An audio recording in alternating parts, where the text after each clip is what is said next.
On the morning of January 23, 1959, in the industrial city of Sverdlovsk, deep in the heart of the Soviet Ural region, 10 young men and women gathered around the wooden table inside the cramped headquarters of the Ural Polytechnic Institute's sports club. Their purpose was straightforward, at least on paper, to complete a long-distance ski expedition across some of the most isolated mountains of the northern Urals, an achievement that, if successful, would qualify them for the prestigious Grade 3 climbing certification, the highest athletic distinction available in the USSR at the time. Their names would later become etched into the annals of polar and alpine mystery. Igor Dyatlov, the 23-year-old engineering student and the group's leader; Zinaida Kolmogorova, energetic and experienced; Yuri Doroshenko, known for his resilience; Lyudmila Dubinina, meticulous and disciplined; Alexander Kolevatov, technical and reserved; Rustem Slobodin, a capable long-distance runner; Nikolai Thiboy Brignol, analytical and calm; Yuri Krivonishenko, spirited and inventive; Semyon Zolotaryov, the oldest member and the war veteran; and Yuri Yudin, the 10th member, knowledgeable, thoughtful, and carrying a chronic medical condition that would later alter the course of the expedition entirely. At that moment, none of them could know that their names would become the focus of decades of speculation, government inquiry, and unresolved questions that still echo across the icy tundra of the Ural Mountains. But on that winter morning, there was no sense of foreboding, only the familiar anticipation that precedes an ambitious expedition. Dyatlov unfolded a series of maps across a table, each page marked with pencil lines tracing the group's intended route, a long sweeping arc from Ibdel toward the remote peaks of the Ural mountain massif, following valleys and ridges that were seldom visited, even by experienced Soviet hikers. It was a route surrounded by wilderness, silence, and an unforgiving climate where temperatures could plummet below -30°C with no warning. Yet the team was not inexperienced. Each member had completed previous expeditions across the Ural ranges. Their expertise in skiing, navigation, meteorology, and cold weather survival had been tested before. Their diaries, later recovered, would reveal a group confident in their skills, trusting of one another, and well accustomed to the dangers associated with deep winter travel. They were equipped with what, in 1959, represented the best gear available to Soviet civilian mountaineers: canvas tents reinforced with internal frames, heavy felt boots, padded jackets, chemical heating packs, and a radio that, while unreliable, offered some measure of link to the outside world. Their starting point was to be Vizhai, a small settlement located north of Ibdel, which functioned as the last outpost of civilization before the vast taiga swallowed everything in thick forests, frozen rivers, and unbroken stretches of snow. From there, they would ski toward Mount Otorten, their primary destination. Beyond Otorten lay an even more remote mountain, known to the local Mansi community as Kholat Syakhl, a name often translated as Dead Mountain. At the time, the translation carried a mundane cultural meaning, referring not to tragedy, but to the fact that the peak's barren slopes were unsuitable for hunting. Nonetheless, it was a mountain few dared to approach in winter. As preparations concluded, Dyatlov inspected the group's equipment with his characteristic precision. Every pack was weighed, every item accounted for. They carried tools for repairing skis, knives for cutting firewood, axes, a stove designed to operate within the tent, compasses, notebooks, film cameras, and enough food rations to last 2 to 3 weeks. Primarily canned meat, condensed milk, dried bread, grains, tea, and sugar. Their provisions reflected the supply limitations of the Soviet 1950s, but were sufficient for the journey they intended to complete. That same afternoon, the group boarded a train departing Sverdlovsk, marking the beginning of their long approach toward the northern Urals. The train rattled across endless stretches of snow-covered land, each kilometer taking them farther from the crowded warmth of the city and closer to a region defined by silence and isolation. As evening fell, they occupied a pair of cramped train compartments, unpacking their journals, playing mandolins, and discussing the miles ahead. Their spirits were high. In several photographs taken during this leg of the journey, they appear smiling, joking, and completely at ease. By January 25th, they reached the town of Serov. Temperatures had dropped significantly, and a cold wind swept across the open platforms. The group transferred to another train heading north, deeper into the sparsely populated reaches of the Ural wilderness. The scenery changed gradually from industrial mining settlements to vast forests and frozen rivers. It was a transition not only in geography, but in atmosphere. The familiar sounds of city life faded, replaced by the low rumble of the train and the distant rustling of the wind against the windows. On January 26th, they arrived in Ivdel, a remote Soviet administrative center known primarily for its surrounding labor camps. From there, the group boarded the back of a truck that slowly transported them across rough, icy terrain toward Vihai. This was the final stage of civilization before their true expedition would begin. In Vihai, they rested for a night, shared stories with local residents, and posted one last batch of letters and postcards to friends and families, simple messages filled with warmth and optimism. It was during this period that Yuri Yudin, who had experienced recurring pain due to sciatic nerve inflammation, began to feel his condition worsening. The rough transport, combined with the weight of the pack and the cold weather, aggravated his symptoms. Though Yudin was a skilled hiker, he knew that continuing on the main expedition could jeopardize not only his own well-being, but also the safety and progress of the entire team. Dyatlov, though disappointed, supported the decision. They agreed that Yudin would travel with the group as far as their intermediate stop at the abandoned logging settlement of 41st Kilometer and then turn back. On January 27th, the team departed Vijay on foot, pulling sleds loaded with equipment. The air was crisp and biting. Snowdrifts rose nearly to their knees. The route took them along old forest roads, past leafless birch groves, and across small frozen streams. The dense taiga absorbed their footsteps, masking all sound except for the rhythmic drag of skis and the occasional clatter of ice breaking beneath their poles. Photographs from this stage show a group that remained cheerful, exchanging grins despite the heavy loads. That afternoon, they reached the 41st Kilometer settlement, a sparse cluster of abandoned structures once used by loggers. The buildings, battered by wind and snow, provided minimal shelter. Here, surrounded by silent relics of Soviet industry, Yudin made a difficult but necessary decision to withdraw from the expedition. The rest of the team gathered around him, offering encouragement and farewells.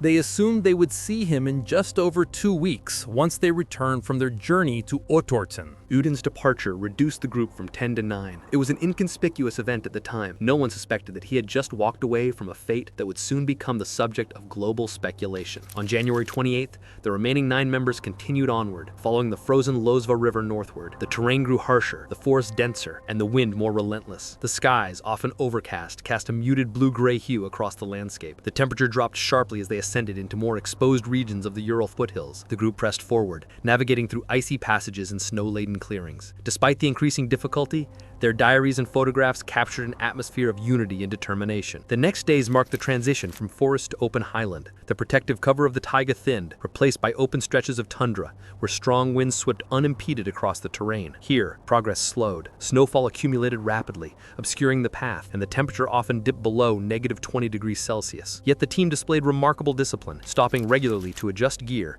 check frostbite risk, and maintain synchronized progress, critical for long-distance winter travel. Their plan was to establish a base camp near the headwaters of the Auspia River, from which they would attempt their final approach to Mount Otorten. It was a classic Soviet mountaineering strategy: move carefully, conserve energy, and adapt to the environment. But the environment, in the winter of 1959, showed little cooperation. Winds intensified, visibility dropped, and the terrain became a mosaic of steep inclines and concealed ice layers, dangerous for skiers carrying heavy packs. Still, the group persisted. Dyatlov, experienced and resolute, kept the team on schedule, meticulously reviewing their coordinates at each stop. Dubinina recorded supplies, Slobinin checked the skis, Krivonoshenko documented the journey with photographs. Zolotarev, the veteran, provided advice drawn from years of survival experience. Each member played a role, forming a tightly coordinated unit, functioning with almost mechanical precision. By January 30th, they reached the banks of the Auspia River. Here, they constructed a temporary camp, erecting their tent, lighting a fire, and using the warmth of the stove to dry their boots and mittens. That night, temperatures plunged. The wind howled outside, rattling the fabric of the tent. Yet inside, the group shared a meal, documented their progress, and settled into the familiar routine of expedition life. On January 31st, they began the ascent toward the high ridge that would eventually lead them to their final approach. Snowfall remained heavy. The wind cut sharply across the exposed slopes. Navigating the terrain required constant adjustments,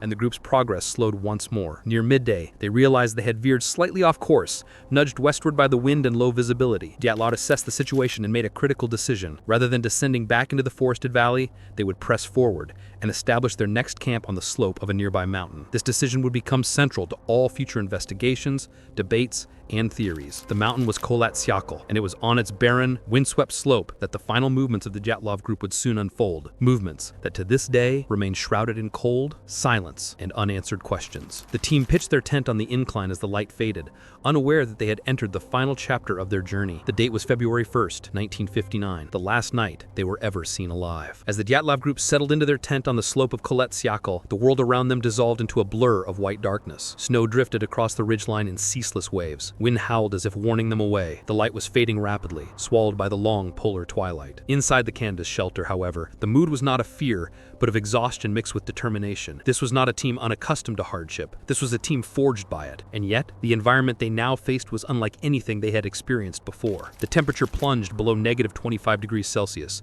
and continued falling. The wind, unrestrained by the barren slope, lashed against the tent at speeds that modern reconstructions estimate could have reached 30 to 40 kilometers per hour. The cold seeped through layers of fabric, wool, and skin. Every gust rattled the structure. Every minute reminded them how exposed they truly were. Still, they worked with practiced efficiency. Igor Dyatlov and Semyon Zolotarev secured the upper lines and reinforced the sloping wall of the tent with skis. Dubinina recorded the weight of the snow. Slobodin and Tipo Rignoli prepared the stove, intending to light it once they were fully settled. Inside, laughter flickered in brief sparks. Yuri Krivonoshenko's jokes, Zina's teasing comments, the familiar banter that had carried them through countless kilometers. But beneath the routine, beneath the camaraderie, something else was quietly forming. A tension, a subtle, creeping pressure. It was the kind of tension that only extreme nature can create, where the environment itself becomes a presence, a force, a character in the unfolding story. No photograph, diary entry, or recovered artifact can reconstruct precisely what happened inside that tent on the night of February 1st. But based on what was found later, scattered belongings,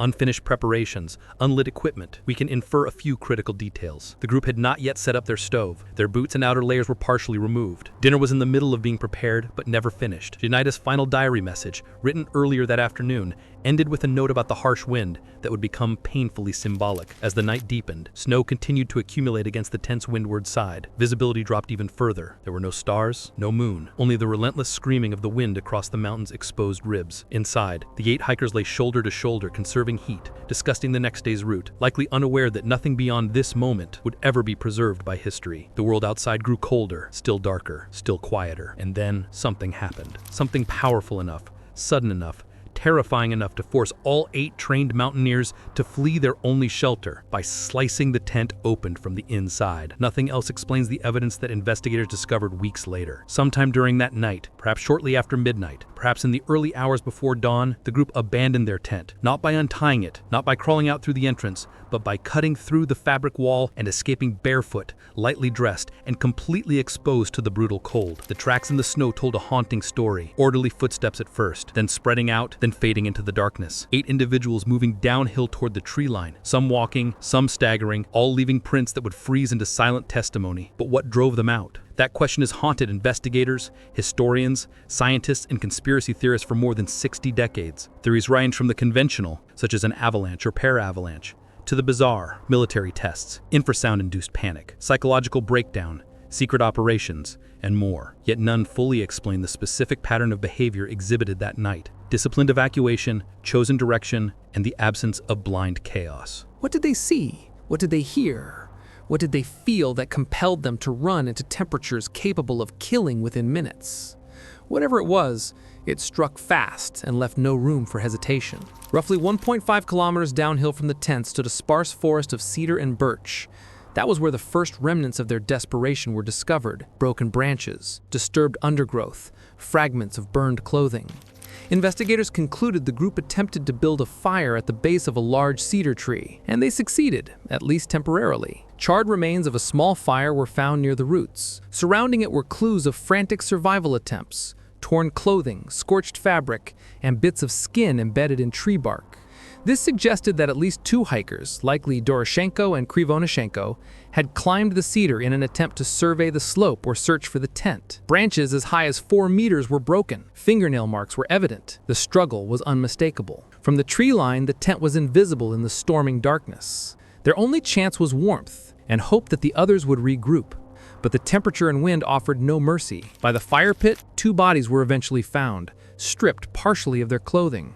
The others, weakened and freezing, moved back uphill in an attempt to return to the tent. Some collapsed along the way. Some never made it past the first ridge. But the remaining 4 fought longest, attempting to build a makeshift den in a ravine deeper within the forest. That ravine would become their tomb. Weeks later, when search teams reached the area, 4 bodies were located in a small depression beneath meters of snow. Zolotaryov, Dubinina, Kolovatov, and Thibaut Brunel. The nature of their injuries remains among the most controversial aspects of the Dyatlov case. Dubinina with multiple fractures to the ribs, Thibaut Brunel with a massive skull injury, Zolotaryov with broken ribs and peculiar chest trauma, clothing removed or redistributed among them. Some believe the injuries suggest a fall. Others argue they indicate pressure from a heavy mass of snow. Some point to military explosion shockwaves. Others claim they resemble the result of a violent encounter. But the truth remains shrouded, buried beneath decades of speculation. What is certain is that the ravine was their final stand, an attempt at shelter, an attempt at warmth, an attempt to survive what had already become impossible.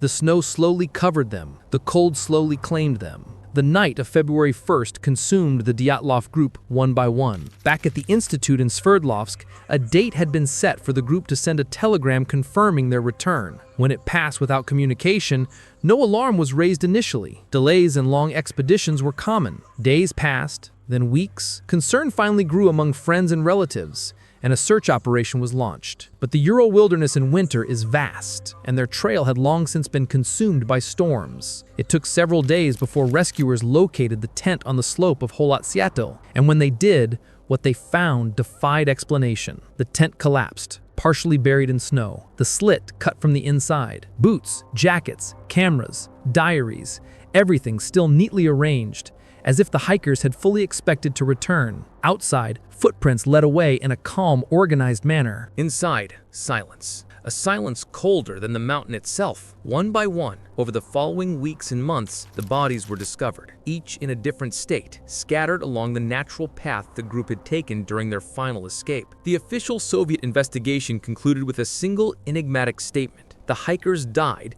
due to a compelling natural force, a phrase that raised more questions than it answered. What happened between the moment they lay down inside their tent and the moment they fled into the darkness? Was it fear? Was it pressure? Was it sound? Was it snow? Was it something they saw or something they believed was coming? The truth may never be known. But one thing is certain. The night of February 1st, 1959 stands as one of the most haunting unsolved mysteries in the history of exploration. 8 hikers, 8 capable, disciplined young explorers, lost not to incompetence nor poor planning, nor lack of experience, but to something sudden, overwhelming, and still unidentified. Their footprints fade, the cold erases every trace, and the story of the Dyatlov Pass incident becomes frozen, suspended between fact and legend. For nearly a month, the Dyatlov group remained lost in the white abyss of the northern Urals. Their absence lingered like a shadow across the halls of the Ural Polytechnic Institute. At first, the delay was dismissed as ordinary. Expeditions often returned days late due to storms or slow progress, but by early February,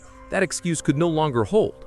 Parents demanded answers, fellow students grew restless, and the deputy head of the institute, upon realizing that no message had arrived from Otorten or Vijay, sent an urgent request to mobilize a search party. On February 20th, 1959, the first teams, composed of volunteer students and experienced mountaineers, arrived in the region. Helicopters circled above the valley. Foot patrols marched through knee-deep snow. The weather was unforgiving, and visibility was minimal. Still, they pressed forward. It was on February 26th that the mystery finally began to take shape. A rescue team spotted a dark indentation on the slope of Kholat Syakhl. Drawing closer, they recognized what it was. The tent, half buried, torn open, snow collected along its sides like frozen scars. At first glance, it looked abandoned in a hurry. Closer inspection revealed something even stranger. The main exit had not been used. The hikers had cut their way out from inside. Boots, coats, food supplies, journals, a camera. Everything was still arranged neatly, as if the hikers had stepped out for only a moment.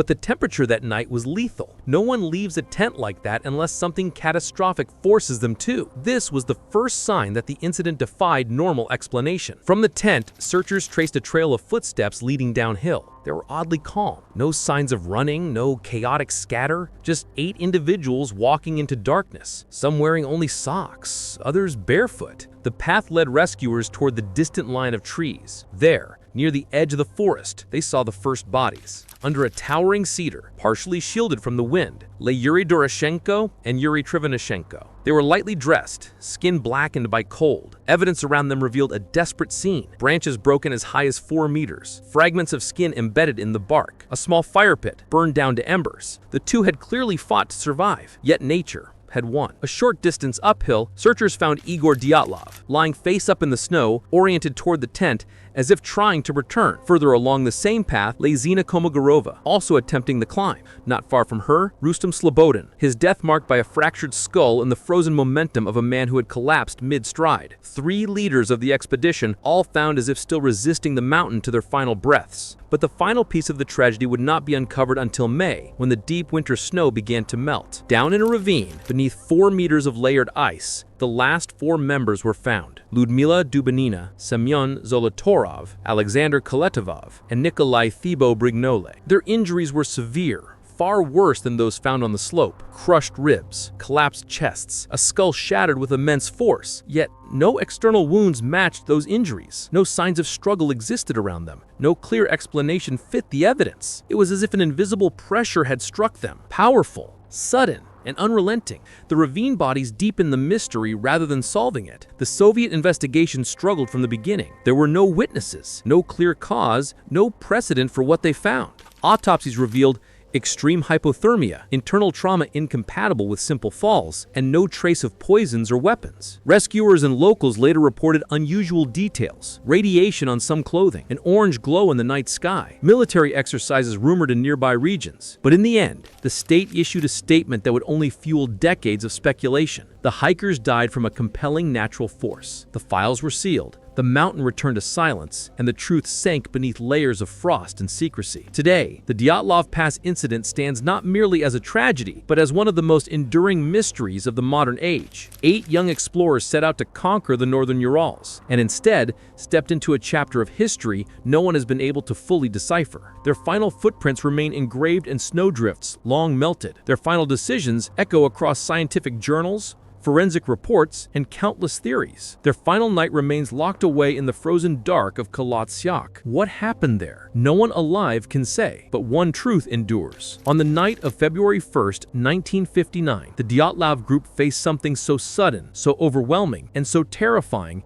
that it erased every trace of certainty, leaving behind only silence, mystery, and the cold. A story forever suspended between fact and myth. A story the mountain still refuses to give back. Thank you for staying with us until the end of this story. If this journey moved you, please consider leaving a like. It helps the channel reach more explorers like you. And if you'd like to dive into more mysteries and forgotten expeditions, feel free to explore the other videos here on the channel. Your support keeps these stories alive.